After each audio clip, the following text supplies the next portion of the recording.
On behalf of the Jackson Area Chamber, and I'm going to reiterate what President Stevens said. Thank you all for joining us.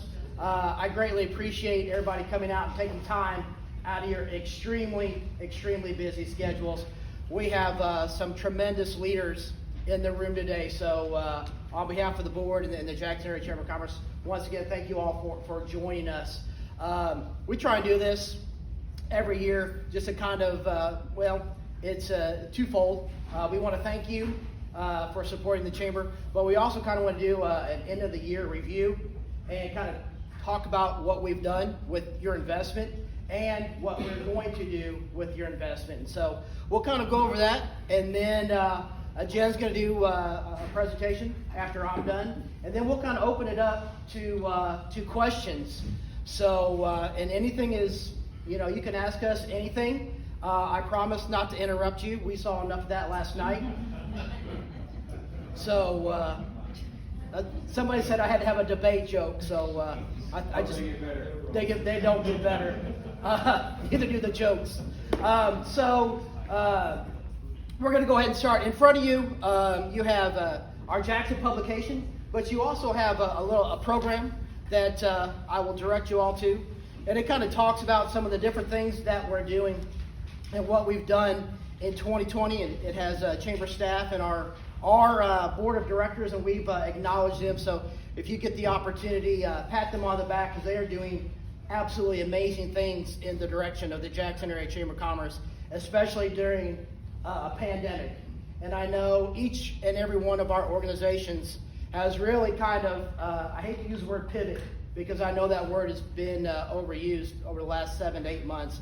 But we've really pivoted as a Jackson Area Chamber of Commerce. We've tried to stick with what's gotten us this far in the community, but add some different programs and add some different things as we go through this, the ultimate change for our organization. So, one of the things that we're really proud of is really during the pandemic, and we really, in all honesty, we got lucky, because our memberships go from January 1 to December 31st. So we had already sent our invoices and all of our memberships in January, February, and March.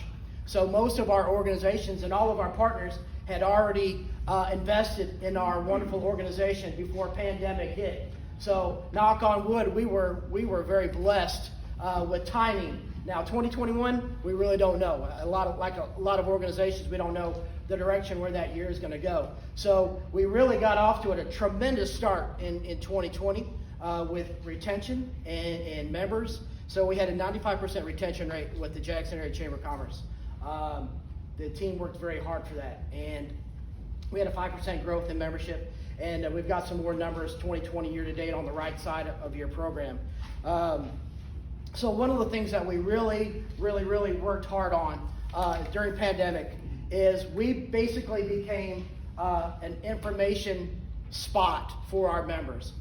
Anytime that anything came out, whether it was PPP, PPE, mandates, anything from Cape Girardeau Health Department Board, from our county, from our governor, we made sure that when we got that information, it was transmitted to our members within about an hour. There was absolutely positively no delay when we got that information, because we believed it was so vital, it had to be in our members' hands as quickly as possible. When it came to masks or hand sanitizer or PPP, we wanted to make sure that we were doing everything we possibly could to make sure our members were open and stayed open. So our job was to try and get as much information out there as possible. The biggest thing that we did is, especially during PPP, we said, talk to your banker, talk to your accountant. We handled hundreds of phone calls from lots and lots of businesses who are like, we don't know what we're going to do. What's our next step? So we played business therapist for about 5 to 6 months, and we still do answer a lot of those questions. When it comes to PPE or PPE, we handed out over 3,000 masks and lots of bottles of sanitizer, because we thought that's the right thing to do. If handing out masks keeps a business open, by God, we're going to do it. So one of our biggest kind of eye openers, it was probably the middle of July, And unfortunately, we received a press release on a Friday night, about 6 o'clock p.m., about the mask mandate that took place Monday morning at 8 o'clock. So there were a lot of people who were scrambling. So we took time out of our Friday night to make sure that we posted each and every word from that mandate. And as you can see, from that one organic post, we reached 27,000 people.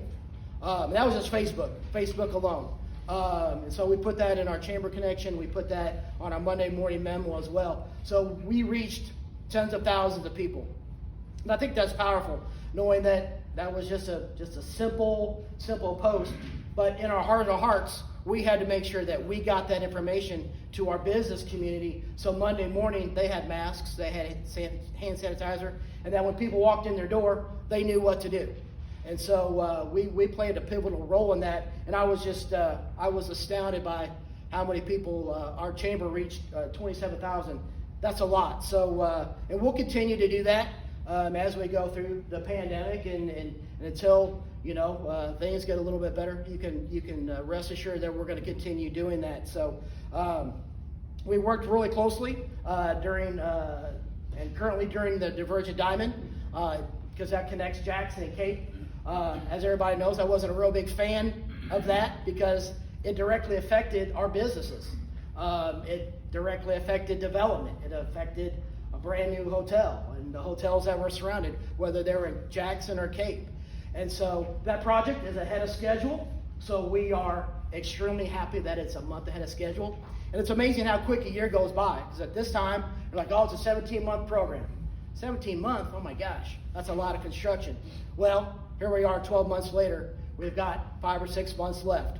And then after that, hopefully we get past COVID and we get events in the area and our hotels are full, our restaurants are full, and we can get back to business. So just a reminder, as you go through that, and I know many of you do that, be safe and be careful because that sucker is windy right now. There's orange cones and workers everywhere. So go slow, stay off your phone, and we're blessed that we've had nice weather. So that's ahead of schedule. So that's a really good project.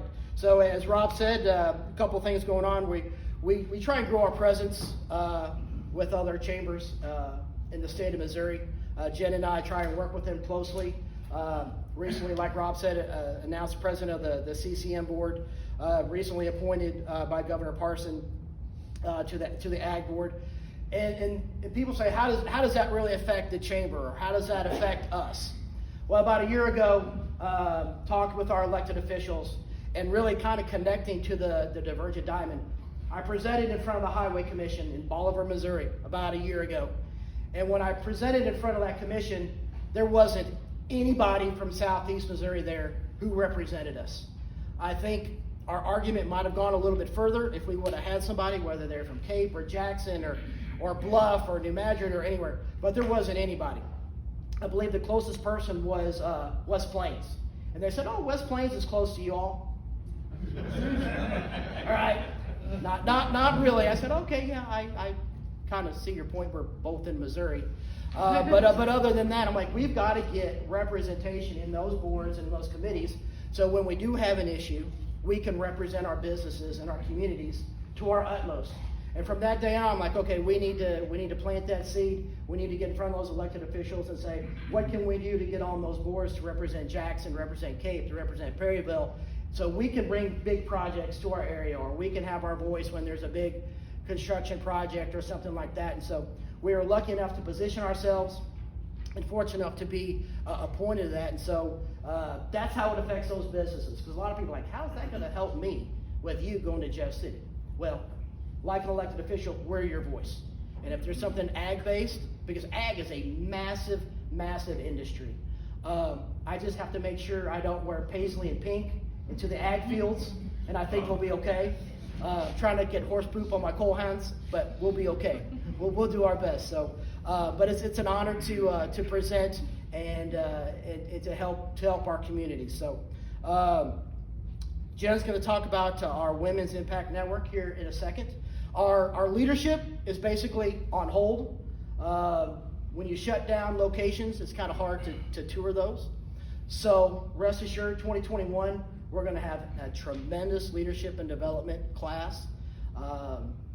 We just kind of had to postpone that a little bit. We didn't feel that it was the best thing to do. Cram 25 to 30 people on a little yellow bus. That probably wasn't the smartest thing to do. So we just kind of postponed it. And so we're really looking forward to that. We have some different objectives that we're looking to do in 2021. I would be remiss if I didn't talk about my most favorite thing in the whole world, our Jackson Industrial Development Company spec building. We're going to sell that building this year. We are going to sell it. We're going to sell it. I have got a tremendous feeling that we're going to sell that very, very soon. We've got 2 to 3 amazing prospects that we've been working with on that spec building, and we're close. And when we sell that, we're gonna celebrate. So I do want to thank the investing banks on this. So I'm going to mention your names.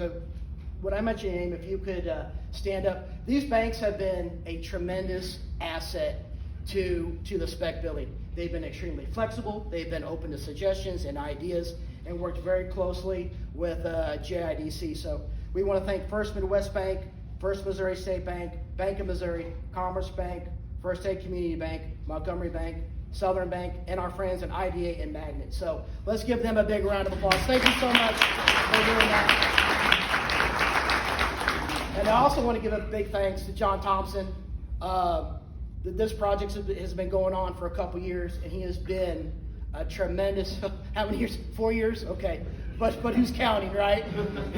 I'm not. He has been a tremendous asset in leading this charge. He has to put up with me and my 1,000 questions, and he's probably getting sick of getting texts from me, but he has been amazing. So thank you for doing that, and knock on wood, fingers crossed, prayers to heaven. We're gonna sell that, and we're gonna have a couple cold drinks after that on me. So as I said, we've been the information leader. We've kind of talked about advocacy in Jeff City, but a couple weeks ago we had a 9/11 ceremony at the new Jackson Police Station. Not only was that a tremendous honor because it was 9/11, but I stood back and looked at the police station. And public safety is a key to economic development. It's a key to community growth. And to think that the Jackson Chamber had a huge hand in supporting that ballot issue. I was treasurer for that, worked closely with the city, because we believe public safety is of the utmost if you're going to grow your community. Police have a special place in all of our hearts.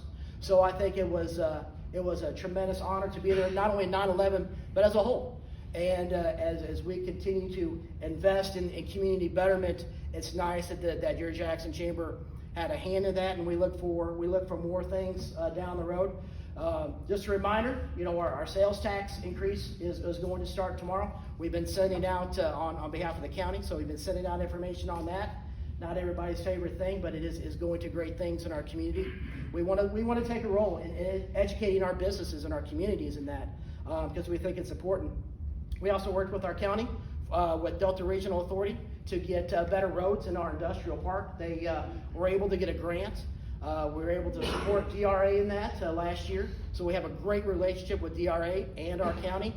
And anything we can do to support our industrial partners with transportation in and out of their facilities, we're going to support.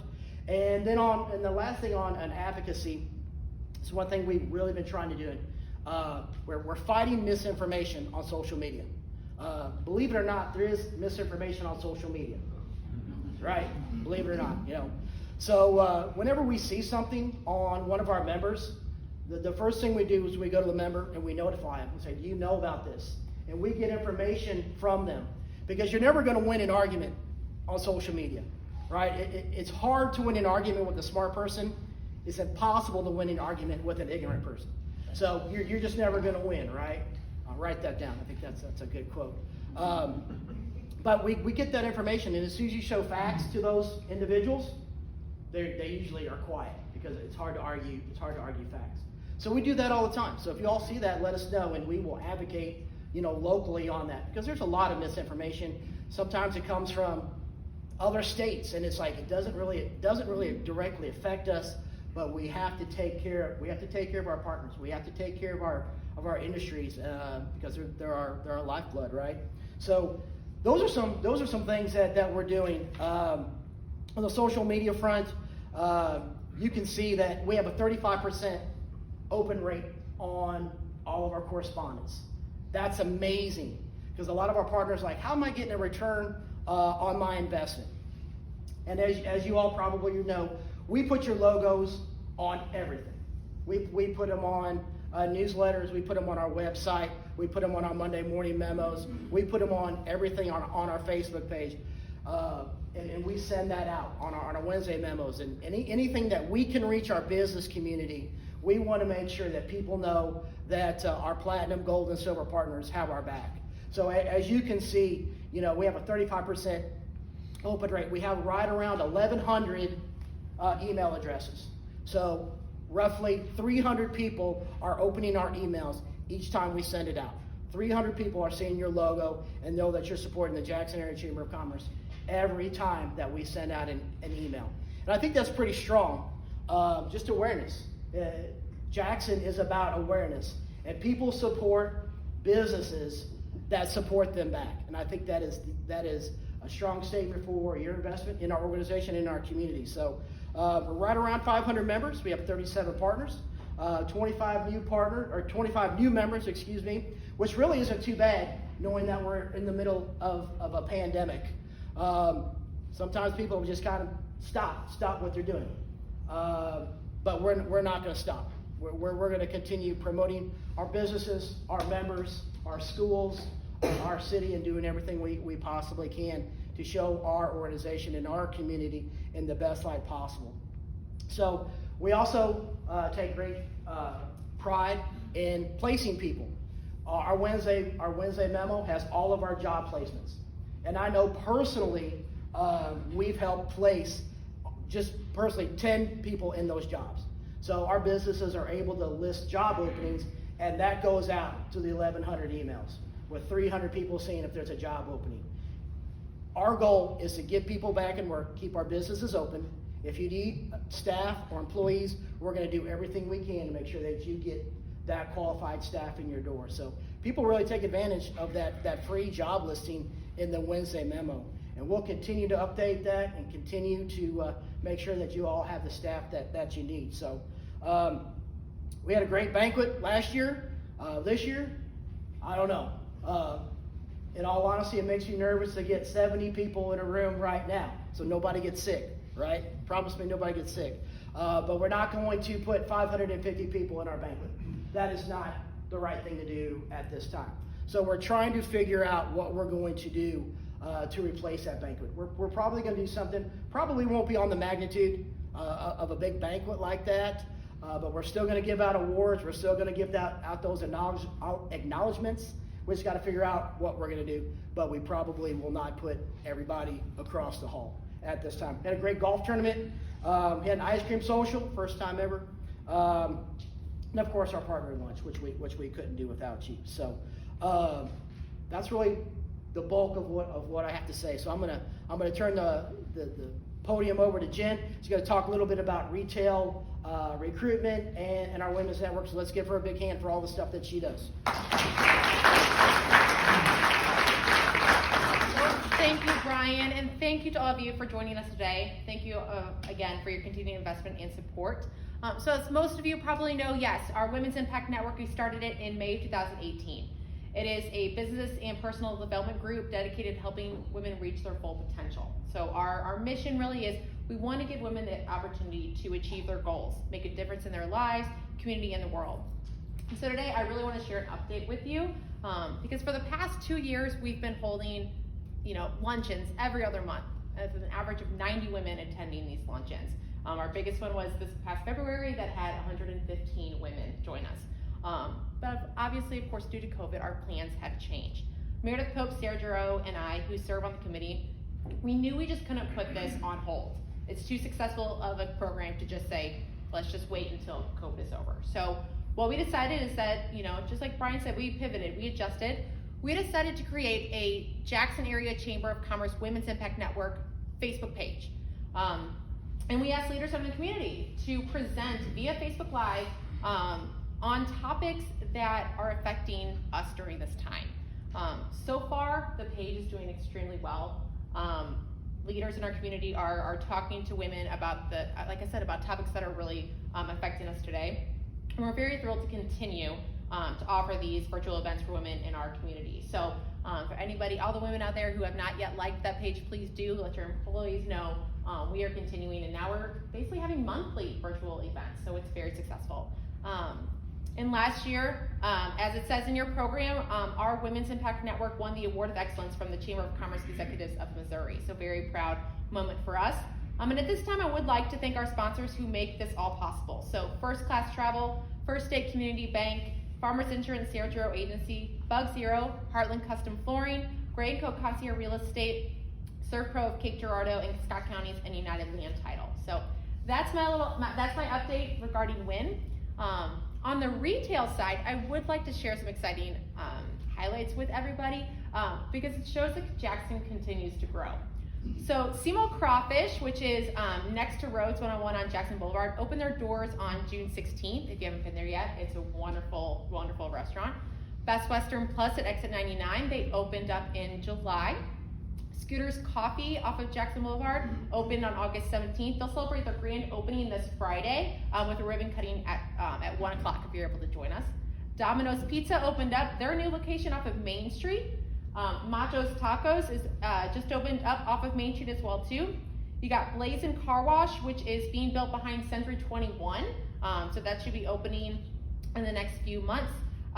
DB's Barbecue is opening next year, early next year, next to where Jones and Associates is located, that new building being built. And then Fuel, which is going to be a place with food and drinks and live music, also located on Main Street, next to Ford and Sons Funeral Home, is opening. Their opening day is to be determined. So those are just eight, and I know that's just at least 8 businesses that have opened up in Jackson, which just so that you guys are aware, the total number of jobs that has created is 138 new jobs in Jackson. So very excited to announce those. It's just exciting to see Jackson continue to grow. So again, thank you so much for joining us today. Thank you for being partners of the Jackson Area Chamber of Commerce. And I will now turn it back over to Brian Giroux.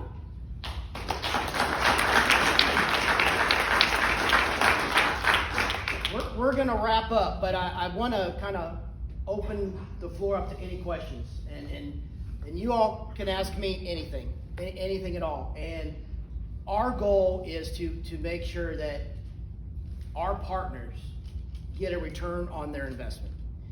If you are not getting a return on your investment, talk to me, and we will make sure that we answer all your questions. If we're not, we'll make sure that we do. But just let us know, because if you don't know what you don't know, right? And we always right that ship. This is an amazing staff. I can count on one finger how many complaints we get in a year. We don't get any complaints. Knock on wood. We'll get one now, but we don't. we don't because we eat, live, and sleep the chamber in our community, the Jackson and Cape area. They're extremely dedicated to your business and your partnership and your investment. So we go above and beyond to make you happy. If you're not, please let us know, and we will do everything that we possibly can legally. Do you all have any questions for us or for our staff on our programs or anything that you want, and feel free, email me after this with any questions or comments or things. Yes, sir, Mr. Huber. Yeah, so with leadership, Jackson leadership, you mentioned it was postponed. Do you have more details? Is that the same class next year? Are you adding? Are you reducing? Fantastic question. We're going to keep the same class. We may add a couple on, but it's probably going to start the same time. And depending on locations and sites and everything, we'll probably have to adjust a little bit, but it will take place this winter. Most likely in February, March, like we did this year. So, that class has been extremely patient with us. We tried our best. We had 2 sessions, and unfortunately they were kind of stuck here in the Civic Center for 8 hours. And, we did not want to have to kind of drag them along and have them sit for 8 hours in here.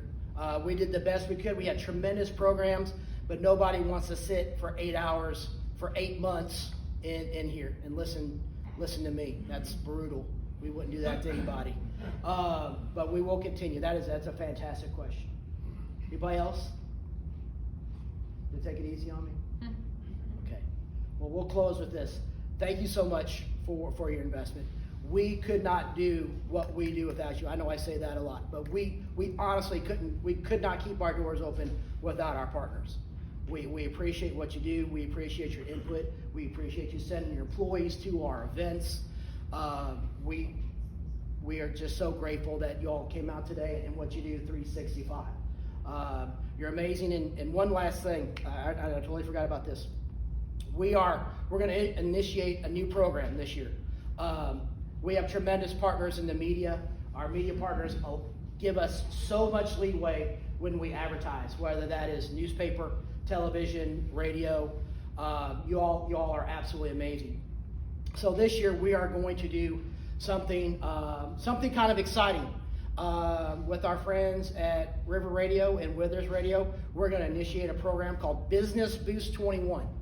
So what the chamber is going to do is we are going to allocate $1,500 with each radio station for one lucky winner. We get that. That's how much radio advertising we have with both of those radio stations. So we're going to do a contest, and we are going to give that to one lucky business. So with their generosity, we're going to give away $3,000 worth of radio advertising for one lucky business. So we are going to forego that and give that to somebody because we believe we want to give back to those businesses. And if there's somebody who's struggling and they got to keep their doors open, hopefully they win and they're going to get $3,000 worth of radio advertising, and hopefully they can keep their doors open. So we are very fortunate to have those radio stations partner with us on that. So be looking for more information, and it's open to anybody. So we're gonna probably coincide that with our membership drive, and I'm extremely excited about that. The idea just came like, well, why don't we give back? So many businesses give to us. Well, we need to give back right back to them. So we're looking forward to that, a new program to help business, and we're going to promote the heck out of that. So as you see that contest, register. Anybody can win, right?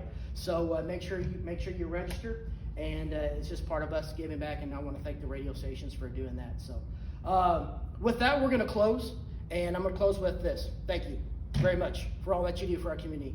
Have a great day.